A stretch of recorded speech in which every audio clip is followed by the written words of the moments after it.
Class 10 के math की बात करेंगे और हर प्रश्नवाली में 1 शॉर्ट रिवीजन करेंगे। जो बढ़िया बढ़िया क्वेश्चन रहेगा उसी को बना के निकलेंगे। तो हम लोग पहले प्रश्नवाली 1.1 और पहला क्वेश्चन पे बात करेंगे, ठीक है। तो लिखा है कि यूक्लिड विभाजन एल्गोरिथम का प्रयोग करके निम्न संख्याओं का एचसीएफ ज्ञात कीजिए, यानी मौसम निकालना है यूक्लिड विभाजन के प्रयोग से। तो सबसे पहले हम लोग देखेंगे कि 135 और 225 इतना का मौसम निकालना है।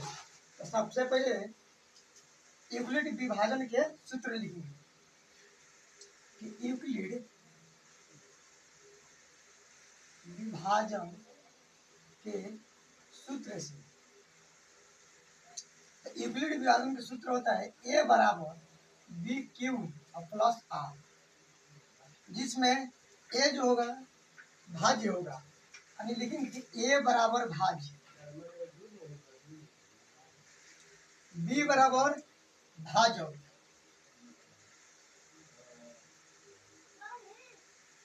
और जो क्यू होगा क्यू वह भागफल होगा, यानी क्यू बराबर भागफल, और जो स्मॉल आर होगा वह शेषफल होगा, शेषफल। तो जब फॉर्मूला लिख लेंगे ए बराबर बी क्यू प्लस आर, यानी भाज्य बराबर भाज्य भाजक गुणे भागफल प्लस शेषफल। तो ए जो होगा भाज्य, इसमें देखेंगे कि सबसे बड़ा कौन है। यानी जब क्वेश्चन देखेंगे कि 135 और 225 में बड़ा कौन है, जो बड़ा होगा उसको भाज्य लिखेंगे। तो भाज्य बराबर, यानी भाज्य हो गया कितना 225, और जो इसमें छोटा होगा, जो छोटा होगा वो भाजक होगा। तो भाजक यानी भाजक बराबर कितना, तो भाजक बराबर इसमें देखेंगे तो 135, और फॉर्मूला लगाएंगे ए बराबर बी क्यू प्लस आर, यानी सूत्र से ए बराबर बी क्यू प्लस आर, ए बराबर बी क्यू प्लस आर। तो ए बड़ा वाला वैल्यू होता है, ए बड़ा वाला वैल्यू होता है। इसमें देखेंगे बड़ा वाला वैल्यू कितना 225 बराबर बी क्यू, यानी बी जो होगा इसमें छोटा वैल्यू होगा, तो बी कितना 135। अब क्यू इसमें देखेंगे फॉर्मूला में ए बराबर B Q plus R, Q जो है बी के साथ गुणनफल में, तो इसमें किस संख्या से गुणा करेंगे 135 में, कि मतलब कि 225 से कम हो, बेसी नहीं जाना चाहिए। तो इसमें एक से गुणा करेंगे, एक से, और प्लस, तो प्लस लिखेंगे आर मतलब शेषफल, यानी इसमें कितना ऐड करेंगे कि 225 के बराबर हो जाएगा। तो 135 में अगर 135 में मल्टीप्लाई 135 1 बार में करेंगे तो 135, इसमें अगर 90 ऐड कर देंगे ना तो 225 हो जाएगा।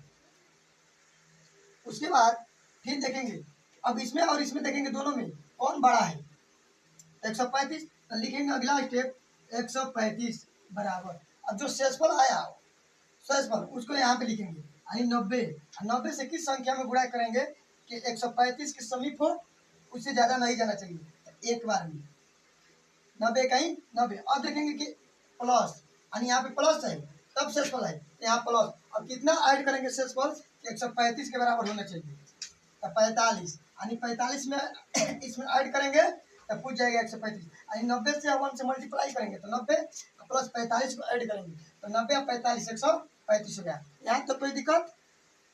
आगे अब देखेंगे फिर इसमें के 90 में या 45 में बड़ कौन है, 90 है तो 90 के फिर लिखेंगे यहाँ पे, इसके बाद बराबर, फिर रिमाइंडर जो है कितना 45, 45 यहाँ पे लिखेंगे।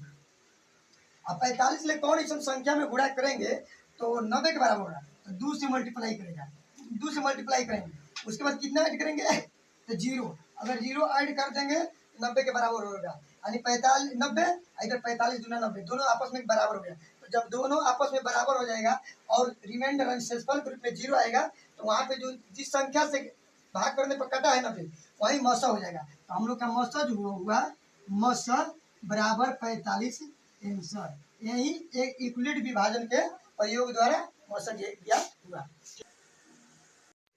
अब हम लोग दूसरा क्वेश्चन की बात करेंगे। प्रश्नावली 1.2 की दूसरा क्वेश्चन लिखा है कि दर्शाइए कि कोई धनात्मक विषम पूर्णांक 6q+1, 6q+3 या 6q+5 के रूप में होता है जहाँ q कोई पूर्णांक है। यानी हम लोग को सिद्ध करना है कि धनात्मक विषम पूर्णांक 6q+1, 6q+3 और 6q+5 के रूप में सिद्ध करके अगर प्रूफ कर लेंगे तो हम लोग का क्वेश्चन सत्य हो जाएगा।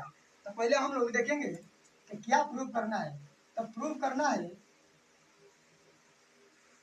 6q+1, 6q+3, 6q+5 यही सिद्ध करना है।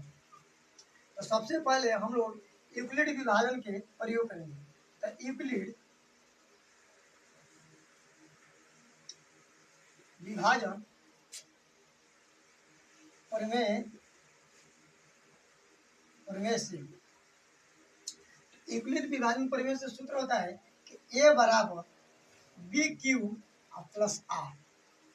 फॉर्मूला होता है कि a बराबर BQ+R, जहाँ a भाज्य b भाज्य q भागफल और r शेषफल होता है। तो सबसे पहले हम लोग देखेंगे कि जो सिद्ध करना है उसको देखेंगे। 6 करना है, 6q+1, 6q+1, 6q+3 और 6q+5। यानी इसमें 6 सभी में 6 है। तो हम लोग देखेंगे कि b की जगह पे 6 है यानी सभी जगह। तो हम लोग लिखेंगे कि b बराबर 6 और q, तो q की जगह पे सेम है यानी तो q बराबर q यानी q का मान जो होगा वो q के बराबर हो जाएगा।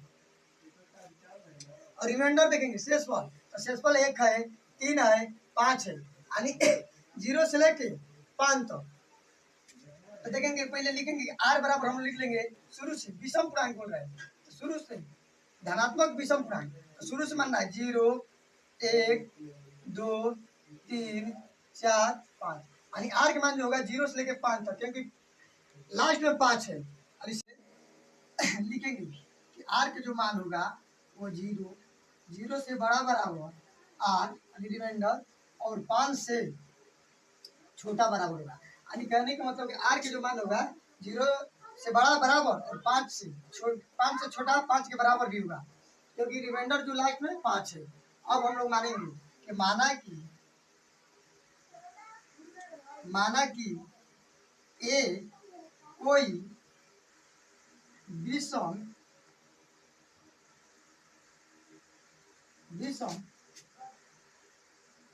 धनात्मक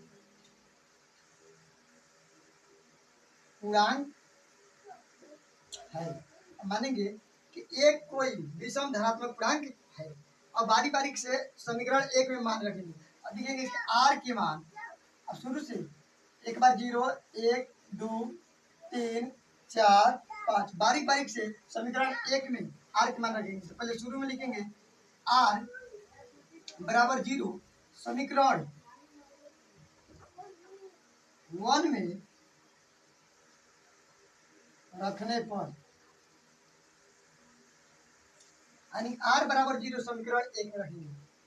तो समीकरण कितना है? 1 है। a बराबर BQ+R यानी a बराबर BQ+R। फिर a बराबर b के मान रखेंगे। देखेंगे b के मान कितना है? 6। तो लिखेंगे 6। q तो सेम है, q के मान 6q प्लस r। अब r पर कितना रखेंगे? 0। तो लिखेंगे 0। अब फिर सोल्यूशन करेंगे तो a बराबर 6q। अब इसको यहीं पे रख देंगे। फिर अगला लिखेंगे कि r के मान यानी r बराबर 1 समीकरण 1 में रखने पर तो अब r के मान 1 समीकरण 1 में रखेंगे। तो a बराबर BQ+R। तो a b की जगह पे कितना? 6 है। b की जगह पे 6 है तो 6, q की जगह पे q प्लस अब r की जगह पे कितना? r की जगह पर अब 1 रखेंगे। इसी तरह फिर आर बराबर 2 समीकरण 1 में रखने पर अब रखेंगे आर बराबर 2, फिर वही समीकरण 1 में देखेंगे कि ए बराबर कितना है बी क्यू प्लस आर।